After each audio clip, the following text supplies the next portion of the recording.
Hello everyone, I hope everyone is doing well.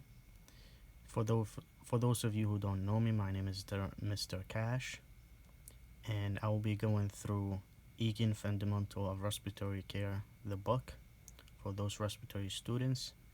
And I'm gonna be studying the same way I used to study when I was in school. So I hope I can learn at the same time in it that can help you to learn as well. First of all, before we continue, number one is you need a lot of patience to study. Studying is not one, two, three, and you can, skim over a lot of things. Studying, you need to understand a few things, and that will help you in the long run. If you don't go on a chapter in detail, you will not remember it later on in life. So you have to study in detail and make sure you understand what's going on. There are a lot of people, their level was like me, where I had to just study and go very detailed because there was no way I was going to understand it very fast. Especially in people who are, their English is not their second language. They find a lot of difficult times understanding things, picking up on things. So in this video, we're going to do ventilation, chapter 11. One more thing. If I say something wrong, or I said a few things you didn't understand, or it was wrong, please forgive me. I'm also learning the same way that you are learning. And sometimes everybody make mistakes. I'm just a human. Okay? And another thing is always research. If you find a word that you don't understand, look it up. You find a topic you didn't understand it, look it up. YouTube is your best friend. YouTube helped me a lot during my studying respiratory care, so YouTube anything that you don't understand. So let's go on and learn. So the first thing we're going to look at is the topic of the chapter. We have the word ventilation. Let's make ventilation very simple. When you understand it, ventilation, basically what it means is air moving, we can say moving, air in and out of the lung. That's all it is. Ventilation means moving the air in your lung and out from your lung. That's all it is. We have two types of ventilation. We have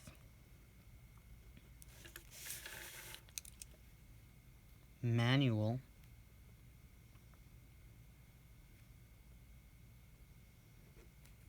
ventilation, and we have mechanical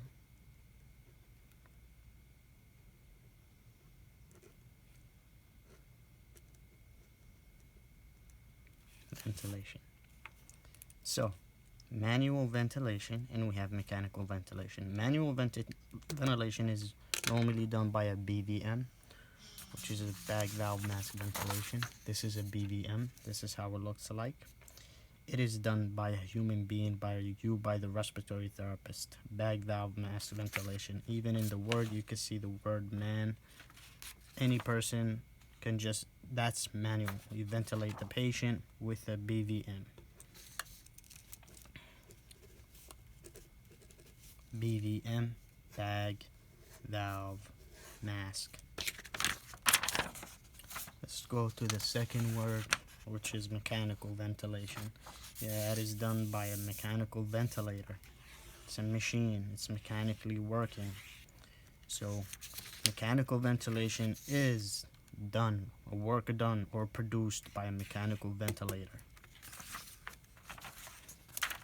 Manual ventilation, it is done by a BVM, by a human being. It can be a male or a female. Now let's go through the rest of the chapter. First, what I like to do is chapter objectives. I love it. I read every word. I'm trying to see what do they want me to understand from this chapter and what do I have to focus on. So chapter objectives. Also, always have your iPad, iPhone, or whatever you have next to you, because any word you just go and type it and learn on it. But do not go off the topic of what you're learning. Always stay in the chapter you are learning, and it takes time to learn. So the chapter objectives, we have the first one. So let's read here. It says, after reading this chapter, you will be able to. So after reading this whole chapter, you will be able to know these following things.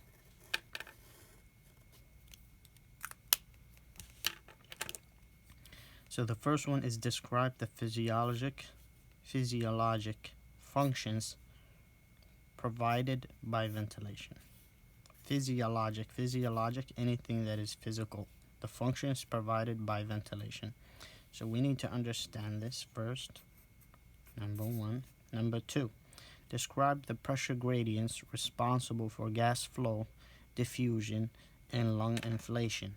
So in this time, you will look up diffusion and lung inflation. Diffusion, if you took anatomy 1 and 2, you should know this term, diffusion. Pressure gradients, those are pressure gradients, it will be explained later in this chapter, so we'll just wait until we get there.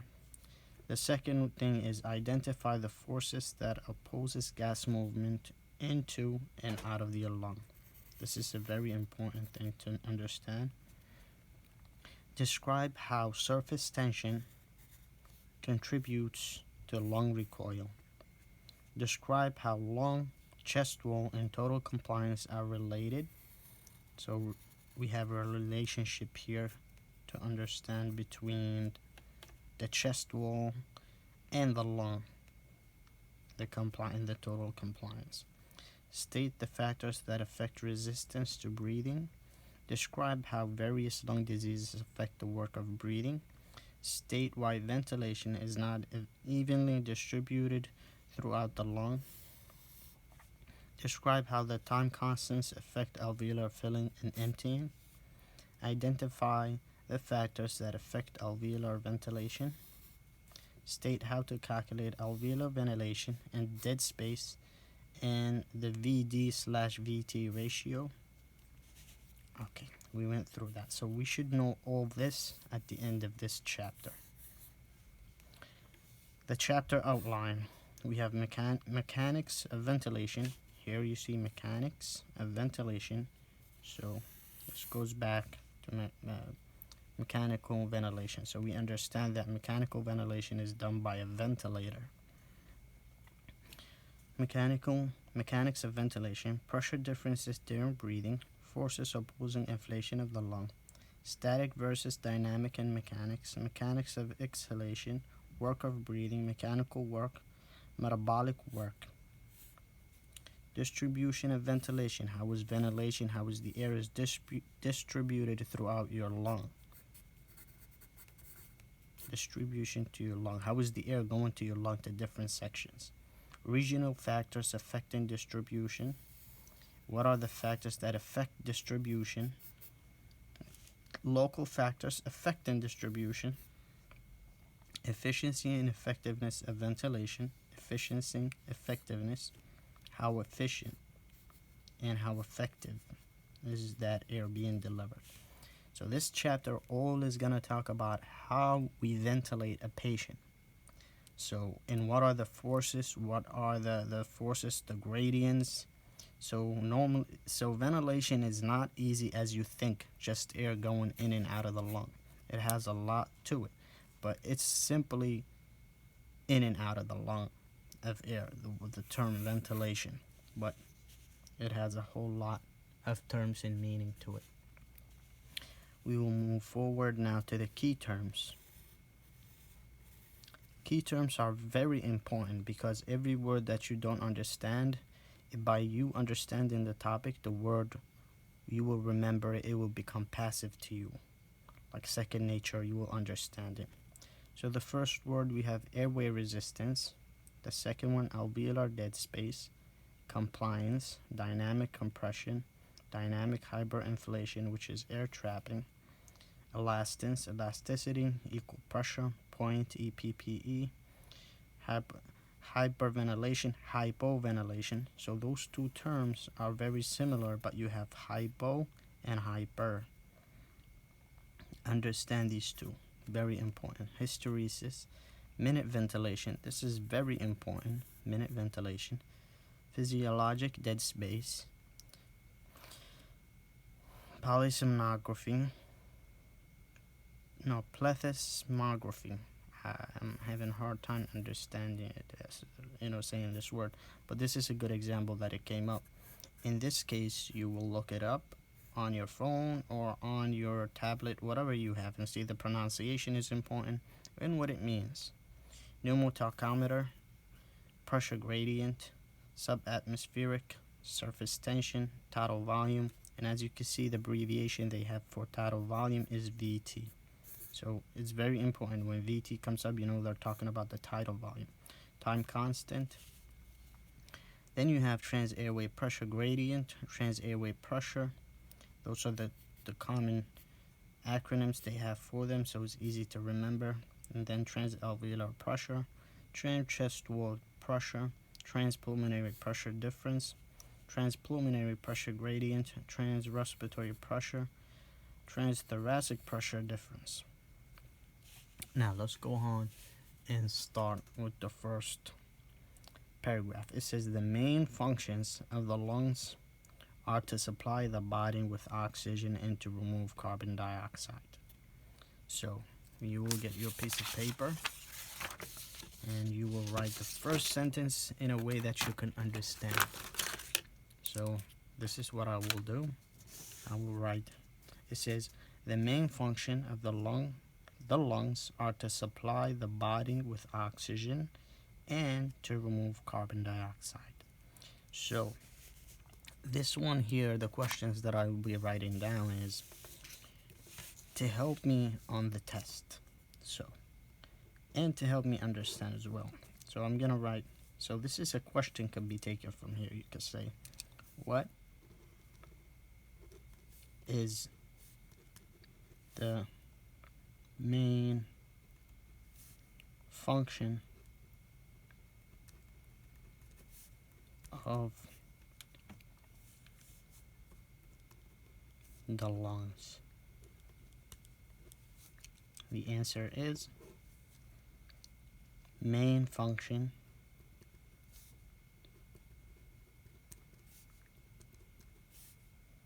of the lungs is to supply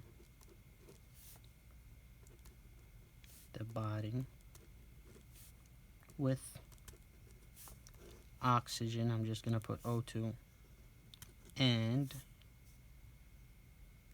remove CO2, which is carbon dioxide. This is good to have and review it before a test. As you can see, let's move on.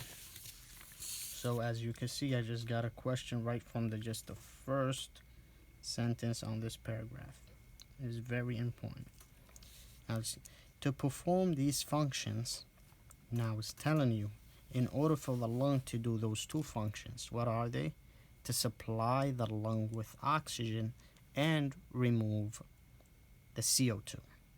Now, to perform these functions, the lungs must be adequately ventilated. This is important. The lungs must, it's a must, be adequately ventilated. Correct?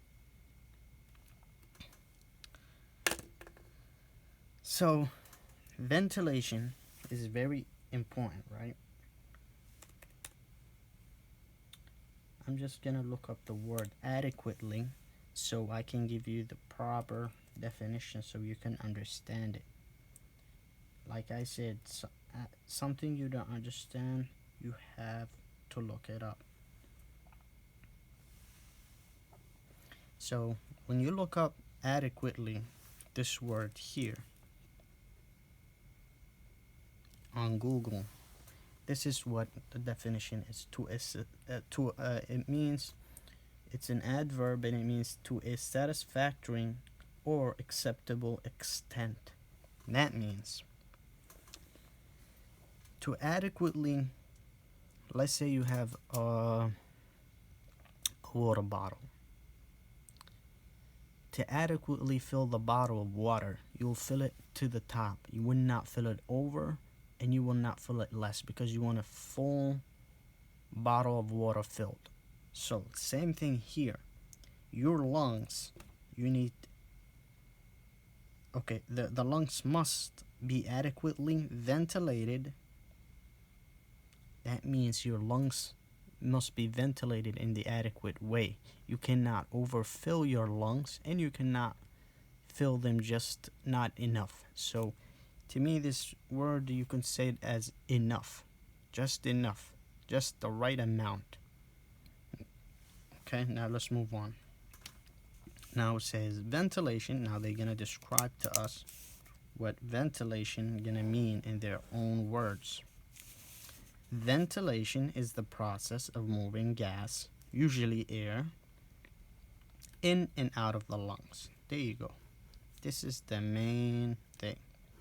Ventilation is the process of moving gas, usually air, in and out of the lungs. We understand it now.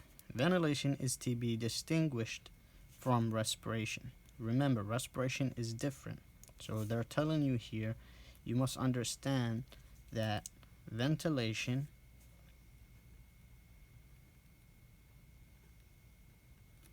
is different from respiration, which refers to the physiological process of oxygen used at the cellular level. So respiration, so then you go like this, and you put respiration, and it's telling you what it is, which refers to physiologic process of oxygen used at the cellular level. So respiration is oxygen used at the cellular level. What this means is respiration happens here at the cellular level. These are cells. So remember, the body is made of cell, then a tissue, then you have an organ. So the skin right now, so respiration has to do right here, has nothing to do inside your lungs. Understand? Now let's keep learning. Let's switch.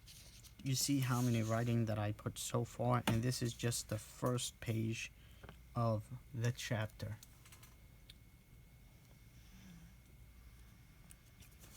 Now let's move on.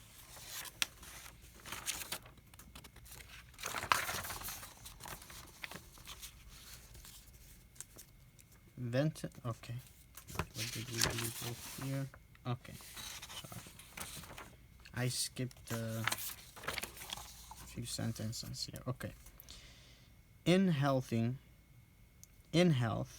ventilation is regulated to meet the body's needs under a wide range of conditions. In health, ventilation is regulated to meet the body's needs under a wide range of conditions. In disease, this process can be markedly disrupted and often results in inadequate ventilation or increased work of breathing. This is important. So they're saying that when you get sick, your work of your ventilation gets disturbed by the disease. You're either going to be taking more or taking less. So remember, go back to that example that I gave. Ventilation, you want to ventilate the lungs adequately, means not too much, not too low. So what this sentence was saying is that when you have a disease, when you're ill, your lungs do not adequately ventilate, means you do not get the right amount of air to your lungs in and out, and that's a problem. And remember, we need to have an adequate ventilation. Now, respiratory care is directed toward restoring and supporting adequate. Remember, the word comes back again. You see here, adequate. Respiratory care is directed toward restoring and supporting adequate and efficient ventilation This is very important. So, when a person has a disease, when someone becomes ill, your main thing is to do what? To restore and support adequate, efficient ventilation. Your main goal is to ventilate that patient the right way, the proper way, just adequately enough. He needs enough ventilation.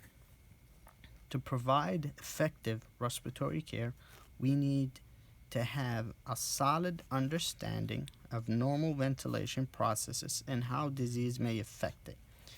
So, they're telling us here, in order for me and you to ventilate the patient the proper way, we need to understand their normal ventilation process. We need to understand how do we ventilate normally, how a normal human being ventilates. Also, we need to know how a disease affect that ventilation. How does it affect it? And each disease affect ventilation differently. Okay, so now we're gonna move on to mechanics of ventilation. Give me 1 second, let me charge my phone before it dies, then the video will be cut off.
I'm sorry guys, but I had to charge my phone so the video will not cut off. Okay, let's continue now.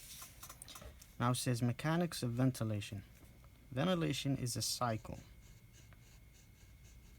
So they're saying that ventilation is a cycle. That means it starts, then starts again. So it goes in a circle. So ventilation is a cycle. This is ventilation.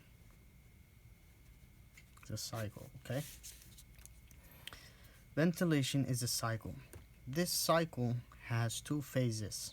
So we have two phases to this cycle. As you can see here, I put two arrows. One goes and then the other one goes back. Inspiration and expiration. What they're saying, the two cycles of ventilation is inspiration, taking the breath, and expiration, and breathing out.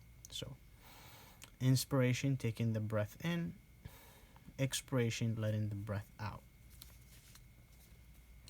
During each cycle, so they're saying at each cycle, a volume of gas moves in and out of the respiratory tract. So they're saying each cycle, a volume of air.